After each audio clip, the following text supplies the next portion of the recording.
Hello everyone, welcome to EduTap. So in today's 50 days 50 mark series, we'll be discussing the topic check truncation system. काफ़ी important topic है ये, हर साल एक दो questions इस topic में से आते हैं। तो चेक ट्रंकेशन सिस्टम जो है, ये एक प्रोसेस है जिसके थ्रू चेक्स को क्लियर किया जाता है इमेज बेस्ड वेरिफिकेशन के हिसाब से। पहले क्या होता था, अगर मुझे चेक सबमिट करना था तो मैं बैंक में जाके चेक जमा करती थी और मेरा जो बैंक है वो चेक को देखेगा और फिजिकल उस चेक को जो है क्लियरिंग हाउस को भेजेगा और क्लियरिंग हाउस उस physical copy of the cheque को आगे फॉरवर्ड करेगा। तो फिजिकल जो चेक है उसका मूवमेंट होता था। तो कितने चांसेस होते थे कि बीच में चेक गुम जाए, खराब हो जाए, कोई ऑल्टर कर दे, तो थोड़ा सा सिक्योरिटी इशू भी होता था और चेक को क्लियर होने में काफ़ी समय लग जाता था। लेकिन अब चेक ट्रंकेशन सिस्टम आ चुका है। अब electronic version of the cheque है, उसे आगे भेजा जाता है क्लियरेंस के लिए। मैं अपना जो फिजिकल चेक है वो तो बैंक के पास जमा करवा दूंगी और बैंक जो है उसकी फोटो कैप्चर करके उसका सारा डेटा कैप्चर करके आगे फॉरवर्ड करेगा, इमेज फॉर्म में आगे भेज देगा। फिजिकल चेक को आगे भेजने की ज़रूरत नहीं है। ठीक है। तो आरबीआई ने एनपीसीआई यानी कि national payment corporation of India को मैंडेट दिया था कि सीटीएस को ऑपरेशनलाइज करो। ठीक है। और लीगल रिक्वायरमेंट ये है कि अब जो प्रेजेंटिंग बैंक है वो फिजिकल चेक को 10 साल तक प्रिजर्व करके रखेगा। तो मैं अपने बैंक को जाके जो चेक दूंगी, वो प्रेजेंटिंग बैंक है, वो सारी इमेजेस वगैरह कैप्चर करके आगे फॉरवर्ड करेगा और खुद उस चेक को 10 साल तक फिजिकल चेक को संभाल के रखना उस बैंक की जिम्मेदारी होती है। तो ऐसा नहीं है कि फोटो ली और चेक को बर्बाद कर दो, खराब कर दो या गुमा दो या फाड़ दो। नहीं, 10 ईयर्स तक उस physical copy of the physical जो चेक है उसको भी संभाल के रखना पड़ता है। तो अगर हम पूरा सिस्टम को समझें तो मान लो कि ये पर्सन है अमन। अमन ने राहुल को चेक दिया। ठीक है। अमन ने राहुल को चेक दिया, पेमेंट करनी थी उसने राहुल को तो चेक दे दिया। राहुल अपने बैंक के पास वो चेक लेके जाएगा, राहुल अपने बैंक यानी कि एसबीआई को वो चेक देगा। तो एसबीआई क्या हो गया, प्रेजेंटिंग बैंक हो गया। तो यही वो बैंक है जिसको 10 साल तक अब वो चेक को संभाल के रखना पड़ेगा, है ना, प्रिजर्व करके रखते हैं। तो एसबीआई क्या करेगा, उसके पास एक कैप्चर सिस्टम होगा जिसमें सारे जो चेक की डिटेल्स हैं उनको, इमेजेस को कैप्चर कर लेगा। सारा MICR डेटा, जो भी इंपॉर्टेंट डेटा है वो कैप्चर कर लिया जाएगा। ठीक है। और वो डेटा भेजेगा क्लियरिंग हाउस को। क्लियरिंग हाउस वो जो चेक का डेटा है आगे फॉरवर्ड करेगा। अमन का बैंक कौन सा है, आईसीआईसीआई बैंक है। ड्रॉई बैंक आईसीआईसीआई बैंक है। इसके पास जब वो सारा डेटा जाएगा वो सब कुछ चेक करेगा और फिर सारा जो रिटर्निंग फाइल है क्लियरिंग हाउस को भेजेगा, क्लियरिंग हाउस एसबीआई को भेजेगा और ये पूरा एक साइकिल खत्म हो जाएगा, अमाउंट जो है सेटल हो जाएगा। और ये जो पूरा प्रोसेस है ना T+1 में हो जाता है, T+1 डेज में, यानी कि अगले ही दिन जो है राहुल के अकाउंट में पेमेंट आ जाएगी। ओके।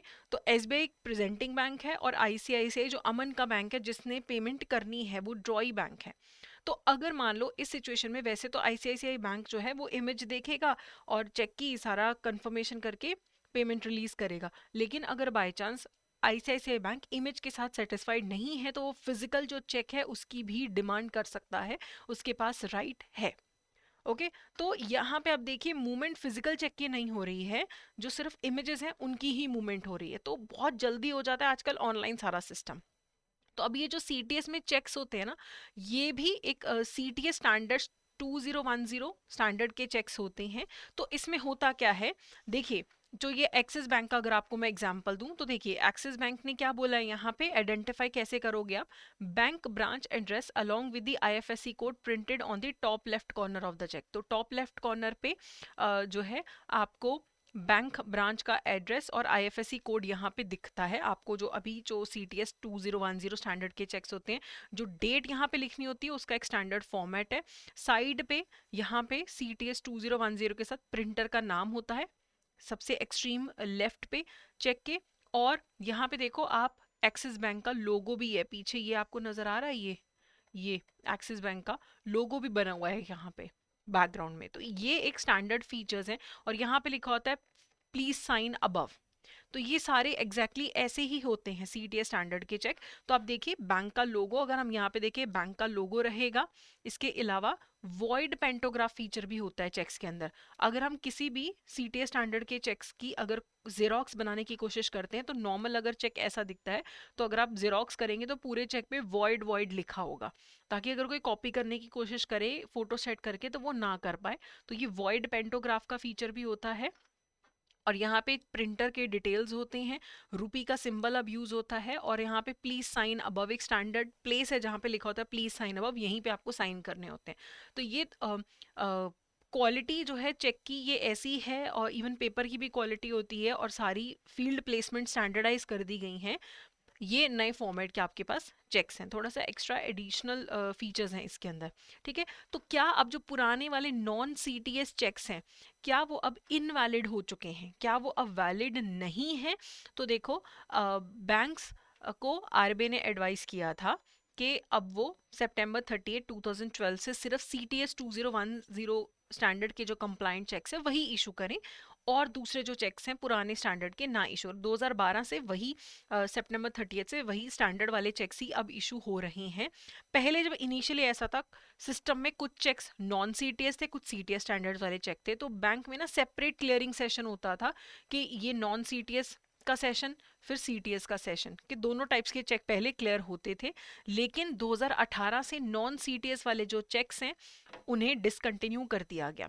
ठीक है, तो अभी अगर आप नॉन सीटीएस चेक को लेके जाओ बैंक में, तो बैंक आपको बोलेगा कि देखो ये वाले चेक्स तो वैलिड नहीं है, तो आप दूसरे वाले चेक्स लेके आओ। लेकिन क्या हम ये बोलेंगे कि नॉन सीटीएस चेक इनवैलिड है, नेगोशिएबल इंस्ट्रूमेंट? तो वो इनवैलिड नहीं है।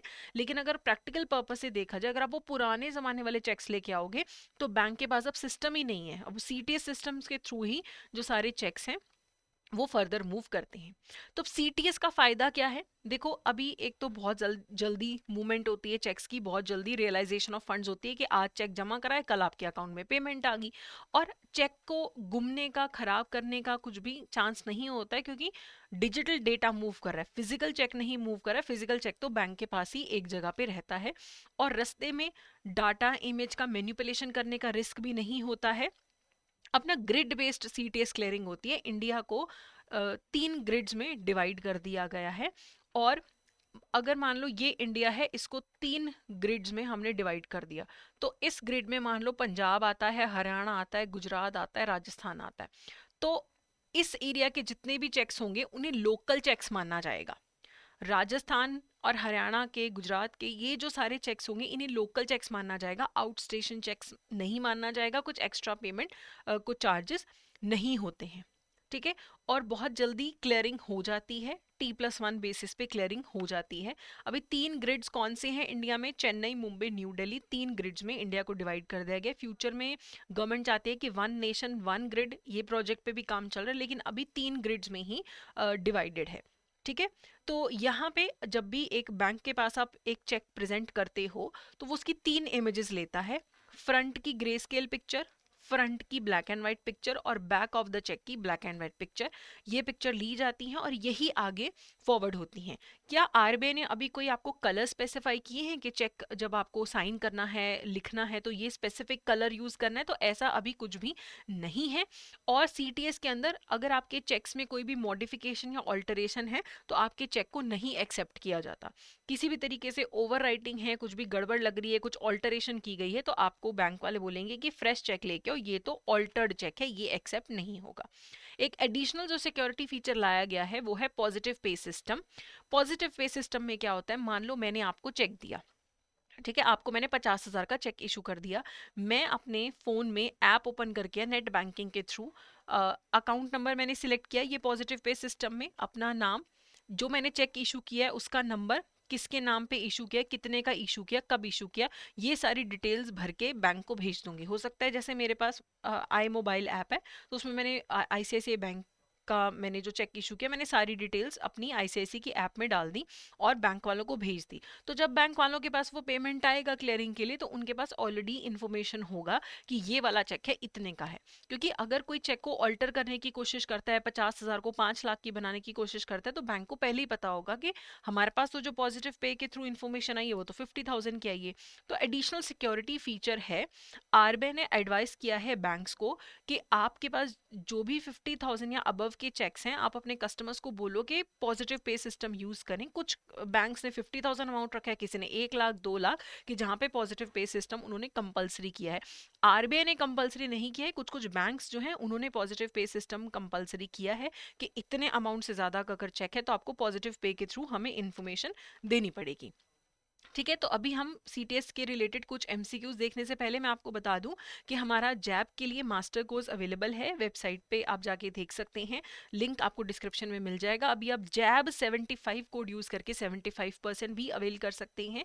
इस कोर्स में आपको recorded live classes, short notes, test series and plus आपको चैप्टर वाइज एमसीक्यूज भी मिलेंगे। 14,000 प्लस एमसीक्यूज हैं, तो आप जितना मर्जी प्रैक्टिस कर सकते हैं। लिंक आपको डिस्क्रिप्शन में मिलेगा। कोई भी आपको दिक्कत आए तो आप कॉमेंट सेक्शन में कॉमेंट ड्रॉप कर दीजिएगा। चलिए, अब हम ये जो एमसीक्यूज करने वाले हैं, ये वो क्वेश्चंस हैं जो आ चुके हैं आपको पेपर में।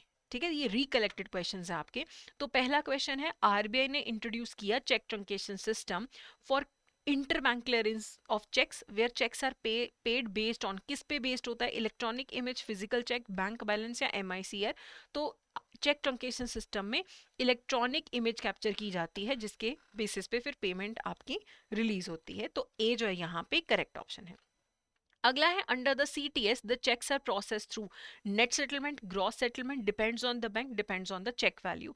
तो चेक ट्रंकेशन सिस्टम में ना नेट सेटलमेंट बेसिस पे आपके चेक सेटल होते हैं। देखो, अभी जो मैंने आपको पहले एग्जांपल दिया था कि एसबीआई है, इधर आईसीआईसीआई है और बीच में क्लियरिंग हाउस है। तो एसबीआई के पास चेक आया, इसने इमेज कैप्चर करके क्लियरिंग हाउस को भेजी, क्लियरिंग हाउस ने आईसीआईसीआई को। क्या एक एक चेक का डाटा जाता है? नहीं। एसबीआई के पास जितने भी चेक होंगे उनका डेटा क्लियरिंग हाउस के पास जाएगा। क्लियरिंग हाउस के पास हर बैंक का है चेक का डेटा। कुछ ऐसे ही चेक्स होंगे जिसमें आईसीआईसीआई को पेमेंट करनी है, कुछ ऐसे चेक्स होंगे जिसमें आईसीआईसीआई को पेमेंट मिलनी है, कुछ करनी है कुछ मिलनी है। तो नेट जो अमाउंट होता है ना वो सेटल होता है। मान लो आईसीआईसीआई के पास के जो चेक्स क्लियरिंग हाउस के पास हैं, 50 लाख की पेमेंट आईसीआईसीआई को करनी है, ठीक है, और 30 लाख की पेमेंट आईसीआईसीआई को आनी है। तो इसमें क्या होगा, 20 लाख का नेट सेटलमेंट हो जाएगा। तो वो नेट सेटलमेंट होता है, ऐसा नहीं कि एक एक पहले 50 लाख आए फिर 30 लाख गए, नहीं, नेट जो अमाउंट होगा वो सेटल हो जाएगा। ठीक है, ऐसे ऐसे सेटल कर देगा। तो ए जो है यहाँ पे करेक्ट ऑप्शन है। अगला, which of the following are the benefits of CTS? It obviates the need to move the physical instrument across bank branches. बिल्कुल सही है, फिजिकल मूवमेंट करने की जरूरत नहीं होती है। It provide significant cost saving through consolidation of clearing locations into a few grids. ये भी बिल्कुल सही है। अब देखो क्या है, क्लियरिंग लोकेशन 3 हमारे पास ग्रिड्स हैं, है ना। तो यहाँ पे आपको बहुत जो है टाइम नहीं लगता है, कंसोलिडेटेड रहता है पूरा सिस्टम, कॉस्ट सेविंग्स हो जाती है। नहीं तो पहले आउट स्टेशन चेक्स, अगर आप मान लो 15 ग्रिड्स हैं, बहुत सारी ग्रिड्स हैं, हर स्टेट का अपना एक क्लियरिंग हाउस है, ग्रिड है, तो उसमें क्या होता है कि जितने भी आउट ऑफ द स्टेट के चेक्स हैं उसमें सब में एक्स्ट्रा आउट स्टेशन चेक्स के लिए चार्जेस है ना। लेकिन अभी क्या है, 3 ही ग्रिड्स में डिवाइडेड है, बहुत जल्दी प्रोसेस हो जाती है, कॉस्ट सेविंग होती है, बैंक्स को भी लिक्विडिटी मेंटेन करने में हेल्प मिलती है। It has increased the liquidity requirements by consolidating several clearing locations. तो लिक्विडिटी रिक्वायरमेंट बड़ी नहीं है यहाँ पे, लिक्विडिटी का जो रिक्वायरमेंट है वो कम हो गया है, ज़्यादा लिक्विडिटी मैनेज करने की ज़रूरत नहीं पड़ती है। देखो पहले क्या होता था, 10 दिन बाद 15 दिन बाद पैसे आपका चेक क्लियर हो रहा है, तो बैंक के भी पैसे फंसे हुए हैं पूरे क्लियरिंग के प्रोसेस में। लेकिन अब क्या है, बहुत जल्दी पैसा मूव करता है, तो ज़्यादा लिक्विडिटी मेंटेन करने की ज़रूरत नहीं है, रिक्वायरमेंट बढ़ी नहीं है। अब ऐसा कुछ बड़ी नहीं है, सीटीएस से रिक्वायरमेंट कम ही हुई है ना, क्योंकि अब ऑल बहुत जल्दी पैसा मूव कर रहा है, ऐसे बफर अलग से रखने की जरूरत नहीं है। It lowers the risk of loss of instrument in transit. बिल्कुल सही। अब पहले क्या होता था, रास्ते में चेक वेक गुम जाते थे, अब ऐसा नहीं, क्योंकि फिजिकल चेक मूव ही नहीं कर रहा। फिर है, no outstation cheque collection charges, speed clearing charges are applicable within the same CTS grid. देखो अब सेम एक ग्रिड के अंदर अगर चेक मूव कर रहा है इसी ग्रिड में, अगर चेक मूव कर रहा है तो कोई आउट स्टेशन चार्जेस नहीं है, कुछ स्पीड क्लियरिंग चार्जेस नहीं है, है ना। सेम ग्रिड के अगर चेक्स हैं तब कोई एक्स्ट्रा चार्जेस नहीं। मान लो चेन्नई वाले ग्रिड से मुंबई वाले ग्रिड का चेक है, फिर एक्स्ट्रा चार्जेस हैं, लेकिन अदरवाइज सेम ग्रिड में एक्स्ट्रा चार्जेस नहीं है। तो आपके पास इनकरेक्ट सिर्फ थर्ड स्टेटमेंट था, तो सी जो है यहाँ पे करेक्ट ऑप्शन है। 1 2 4 5 जो स्टेटमेंट्स हैं आपके करेक्ट हैं। अगला क्वेश्चन है, consider the following statements regarding CTS, it helps with the interbank clearance of cheques without their physical movement. बिल्कुल सही। The paper cheque after truncation is kept in the custody of the clearing house that truncated the check। ठीक है, तो ये भी statement सही है। या तो जो बैंक होता है वो अपने पास फिजिकल कॉपी रखता है चेक की, या फिर इवन क्लियरिंग हाउस भी अपने पास रख सकता है physical copy of the physical जो चेक है उसे रख सकता है। Positive pay system has been introduced which involves a process of reconfirming key details of large value checks। ये बिल्कुल सही है। पॉजिटिव पे सिस्टम में जो बड़े बड़े अमाउंट के चेक्स हैं उनकी जो डिटेल्स हैं वो रिकन्फर्म हो जाती हैं। ओके, तो यहाँ पे आपके पास सारे के सारे जो स्टेटमेंट्स हैं वो करेक्ट हैं। आखिरी क्वेश्चन देखते हैं, इसका आंसर आप मुझे कमेंट सेक्शन में दीजिएगा। The drawee bank makes payment in CTS when, drawee bank कौन सा था, आईसीआईसीआई, वो पेमेंट कब करेगा, when he receives the physical cheque, जब वो फिजिकल चेक रिसीव करेगा, जब क्लियरिंग हाउस चेक रिसीव करेगा, जब जो ड्रॉई बैंक है उसको चेक इमेज और एमआईसीआर डाटा आ जाए, तब वो चेक को की पेमेंट जो करेगा कब करेगा, या इनमें से कोई भी रीजन हो सकता है। तो इसका आंसर आप मुझे जरूर कमेंट सेक्शन में दीजिएगा। कोई दिक्कत है क्वेश्चन में वो भी आप बताइएगा। तो ये था हमारा आज का सेशन, ठीक है। एंड